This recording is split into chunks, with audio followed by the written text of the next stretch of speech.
అజయ్ బాబుని కలిసాము లోపల. మ్యాక్సిమం మా ప్రయత్నాలు మేము చేస్తున్నాము. వీళ్ళంత త్వరగా తీసుకురావడానికి మా ప్రయత్నాలు మా వంతు మేము కృషి చేస్తున్నాము.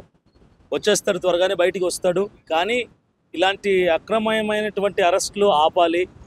ఇంకా ఇలాంటి విషయాల మీద ఎవరైనా గొంతెత్తి ఇప్పుడు నాలాంటి వాళ్ళు మాట్లాడుతుంటే మాకు కూడా నోటీసులు పంపించే ప్రయత్నం చేస్తున్నారు. మమ్మల్ని కూడా అరెస్ట్ చేయాలన్న ఆలోచనలో ఉన్నారని మాకు అర్థమవుతుంది. కాబట్టి ఇట్లాంటి అక్రమ అరెస్టులు ఆపాలి. ఇప్పటికైనా సరే ఎలాంటి తప్పు లేకుండా ఒక వ్యక్తిని అరెస్ట్ చేసి చెంచల్గూడ జైల్లో పెట్టడం అనేది అది చాలా తప్పు. యావత్ క్రైస్తవ సమాజం అంతా కూడా దిగ్భ్రాంతిలో ఉంది, ఆందోళనలో ఉంది, చాలా బాధలో ఉన్నారు. ఆల్రెడీ ప్రవీణ్ పగడాల గారి యొక్క మరణం తర్వాత క్రైస్తవులంతా కూడా ఒక కన్ఫ్యూజన్ స్టేట్లోకి వెళ్ళిపోయారు. ఎందుకు ఇలా జరిగిందని, అందులో నుంచి ఒక సొల్యూషన్ రాకముందే, అందులో నుంచి ఒక ఆన్సర్ దొరకకముందే మరలా ఇంకొక సేవకుడిని తెలంగాణ ఖమ్మం నుంచి అజయ్ బాబుని పాస్టర్ని తీసుకెళ్ళి మళ్ళా ఈ రీతిగా అరెస్ట్ చేసి లోపల పెట్టారు. ఏదేమైనా సార్ ఆయన మీద 5-6 కేసులు నమోదు చేశారు. వాటన్నిటి నుంచి విడిపించడానికి అడ్వకేట్స్ పెట్టారు. ఫ్యామిలీ మెంబర్స్ కానీ మేము కానీ మా వంతు కృషి మేము చేస్తున్నాం. ఖచ్చితంగా వీలైనంత త్వరగా అజయ్ బాబు బయటకు వస్తాడు. అజయ్ బాబు సేఫ్గా ఉన్నాడు, ధైర్యంగా ఉన్నాడు. బయటకు వచ్చిన తర్వాత అతని సేవని అతను కొనసాగిస్తాడు. ఎలాంటి భయాందోళనకి ఏమి గురి అవ్వాల్సిన అవసరం లేదు. అతను న్యాయబద్ధంగానే పనిచేశాడు కాబట్టి తన పని తను చేసుకుంటూ ముందుకు వెళ్ళిపోతాడని మీ టీవీ సీతాదేవి పైన హిందూ దేవుల పైన అనుచిత వ్యాఖ్యలు చేశారని చెప్పేసి పోలీసులు చెప్తున్నారు. మీరేమంటారు? రాధా మనోహర్ దాస్ కంటే ఎవరు ఎక్కువ అనుచిత వ్యాఖ్యలు చేయలేదు. రాధా మనోహర్ దాస్ మీద 170 కేసులు పెట్టారు, ఎఫ్ఐఆర్లు కట్టారు. రాధా మనోహర్ దాస్ని ఎవరు లోపల పెట్టలేదే. హమారా ప్రసాద్ పొద్దున్న లేచిన దగ్గర నుంచి ఇదే పనులు టీవీ ఛానళ్లలో, యూట్యూబ్ ఛానళ్లలో క్రైస్తవ దేవుణ్ణి, క్రైస్తవ గ్రంథాన్ని తిడుతూ ఉంటారు.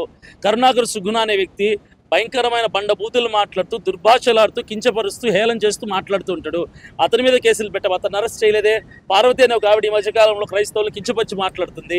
ప్రవీణ్ పగడాల గారు మరణిస్తే వాడు వీడని దుర్భాషలాడుతూ, దేశద్రోహి అంటూ రకరకాల నిందలు వేసి చనిపోయిన వ్యక్తి మీద మానవత్వం కూడా లేకుండా మతపరమైనటువంటి చిచ్చులు పెడుతూ మత విద్వేషాలు రెచ్చగొట్టే విధంగా వీళ్ళందరూ మాట్లాడుతుంటే వాళ్ళని ఎందుకు అరెస్ట్ చేయట్లేదు, వాళ్ళని ఎందుకు తీసుకెళ్ళి జైల్లో పెట్టట్లేదు? సరే అజయ్ బాబు చేసింది తప్పే అనుకుంటే మరి వాళ్ళు చేసిందంటే అంతకంటే పెద్ద తప్పు కదా.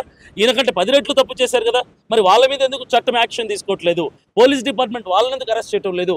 వాళ్ళనేమో సొసైటీలో ఫ్రీగా తిరగడానికి అవకాశం ఇచ్చేసి మా సేవకులు ఎవరైనా పొరపాటున ఒక్క మాట మాట్లాడితే తీసుకెళ్ళిపోయి చప్పా పెట్టుకుని ఎత్తుకుని వెళ్ళిపోయి సంచల్గూడ జైల్లో, చర్లపల్లి జైల్లో పెడతారు. ఇది ఎంతవరకు కరెక్ట్ అని నేను అడుగుతున్నా. బెయిల్ వచ్చేస్తుంది. అవన్నీ డీటెయిల్స్ అని చెప్పాల్సిన అవసరం లేదు. బెయిల్ వస్తుంది. మేము ఆ ప్రయత్నం మేము చేస్తున్నాం. అడ్వకేట్స్ వాళ్ళ శక్తి కులోపం లేకుండా వాళ్ళు ప్రయత్నం చేస్తున్నాడు.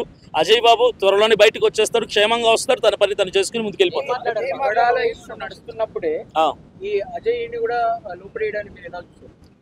ప్రవీణ్ పగడాల గారి మీద మొత్తం యావత్ 2 రాష్ట్రాల క్రైస్తవుల ఫోకస్ అంతా ఆయన మీద ఉంది. పోస్ట్మార్టం రిపోర్ట్ కోసం ఎదురు చూస్తున్నారు.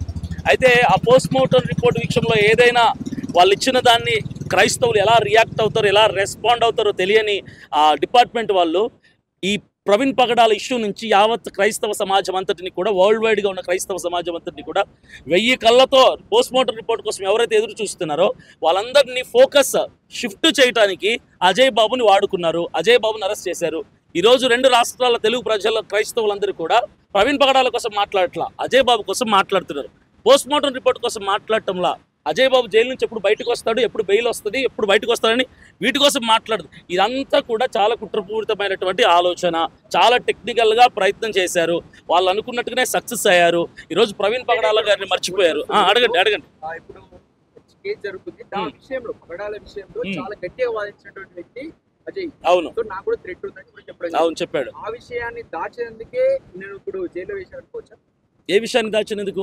పగడాల ఇష్యూ బయటకు తీసుకొస్తున్నందుకు, అది ఒకవేళ మర్డర్ అని చెప్పేసి పదే చెప్తున్నందుకు లోపేస్తున్నారు అనుకోవచ్చా? ఛాన్స్ లేదు. అలా పదే చెప్పాలి అజయ్ బాబు ప్రతిసారి సరే ఒకటి చెప్తాను.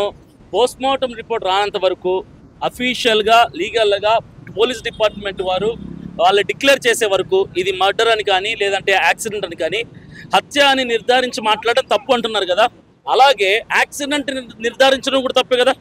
మరి హమారా ప్రసాద్, హమారా ప్రసాద్, కరుణాకర్ సుగుణ వీళ్ళందరూ కూడా ఇది యాక్సిడెంటే అని బల్లగుద్ది చెప్తారు. మరి వాళ్ళని ఎందుకు అరెస్ట్ చేయట్లేదు? ఇతను మర్డర్ అంటే ఇతను అరెస్ట్ చేస్తారా?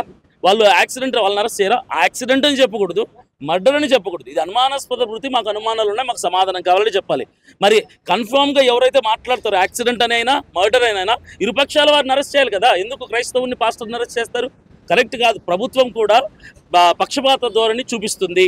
ఇటు క్రైస్తవుల మీద ఒక రకంగా వాళ్ళు వ్యవహరిస్తున్నారు, హైందవుల మీద ఒక రకంగా వ్యవహరిస్తున్నారు. నేను ధైర్యంగా ఉన్నాను, క్రైస్తవులందరూ ధైర్యంగా ఉండమని చెప్పు. నేను బయటకు వచ్చేస్తాను. బయటకు వచ్చిన తర్వాత నా పని నేను ఇంతవరకు ఎలా చేశానో ఆ పని నేను చేసుకుంటూ వెళ్ళిపోతాను. నేను ఎక్కడ భయపడలేదు. మనకు అతను ఒకటి చెప్పాడు, ఇది మనకు కొత్త కాదు. మన పూర్వీకులు పాస్టర్లందరూ కూడా ప్రాణాలు ఇచ్చారు, జైల్లోకి వెళ్ళారు, చచ్చిపోయారు, చంపబడ్డారు. మనకేం కొత్త కాదు. బైబిల్ పట్టుకున్న రోజే మనం డిసైడ్ అయిపోయాం. అన్నీ తెలుసు మనకు. జైల్లో పెడతారని తెలుసు, కొడతారని తెలుసు, చంపుతారని తెలుసు. కానీ వీటేటికి మేము భయపడము. మన తప్పు లేనంత వరకు మనం భయపడము. క్రైస్తవులు ధైర్యంగా ఉండమని చెప్పు. నేను త్వరగా బయటకు వచ్చేస్తున్నా అని చెప్పాడు. లేదు, లోపల పోలీసులు ఏమి ఇబ్బంది పెట్టలేదు. స్టార్టింగ్ ఇబ్బంది అంటే ఒకే విషయంలో ఇబ్బంది పెట్టారు.